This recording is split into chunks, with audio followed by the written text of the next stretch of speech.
सिङ्गो बाजाको दृश्य हेर्नुहोस् र झ्याली यो दुईटा चाहिँ नि झ्याली रहेछ हैन। यो चाहिँ ट्याम्को, यो चाहिँ दमाहा। यति ठुलो छ क्या यहाँ यो अस्ताम भन्ने ठाउँमा। बाजा पार्क आज आएका छौँ हैन, हेर्ने मौका मिल्यो। यस्तो राम्रो के हैन दृश्यहरू।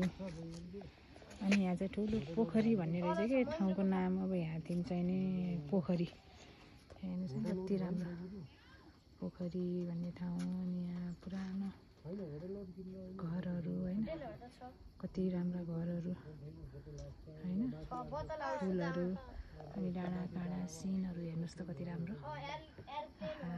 जता हेऱ्यो त्यतै हैन राम्रो। यता गयो भने चाहिँ धम्पोस, उता गयो भने चाहिँ काँसको झारहरू। यहाँबाट तलको दृश्य है हेर्नुहोस् त कति राम्रो। यस्तो हाइटमा आएका छौँ हामी है। पुरानो बाजा,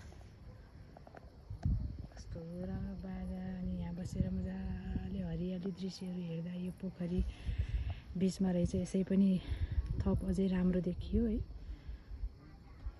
कस्तो राम्रो हरिया रुखहरू, खुलेको मौसम। तर यो हिमाल हल्का छेकिएको रहेछ यो बादलले गर्दाखेरि। बिस्तारै बादलहरू चाहिँ तल आउँदैछ है। हिमाल त यहाँबाट एकदम नजिक देखिँदो रहेछ क्या। अनि यता हामी कति धेरै ठाउँहरू पार गर्दै आएका छौँ। कस्तो राम्रो है, जता हेऱ्यो पनि राम्रो। अब कति राम्रो होइन। गाउँठाउँ आफ्नै ठाउँहरू यस्तै राम्रा छन् हेर्नका लागि। हामी स्वर्गको अनुभूति जस्तो कि एक प्रकारको आनन्द मनमा होइन। अनि आफ्ना पुराना कल्चरका चिजहरू होइन, नेपाली बाजा त्यो हरेक ठाउँमा प्रयोग हुन्छ यो ठाउँ होइन बाजाहरू।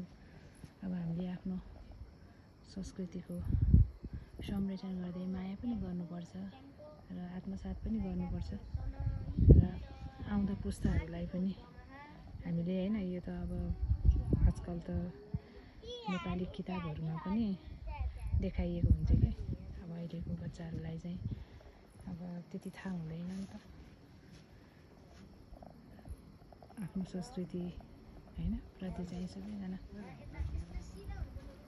सोच्नुपर्ने हुन्छ। राम्रो छ। अब हामी माथि जान्छौँ है, फेरि माथिको दृश्य हुँदैछ। हजुरहरूलाई अब हामी माथि देखाउँछौँ। अस्ताममा छौँ यति बेला।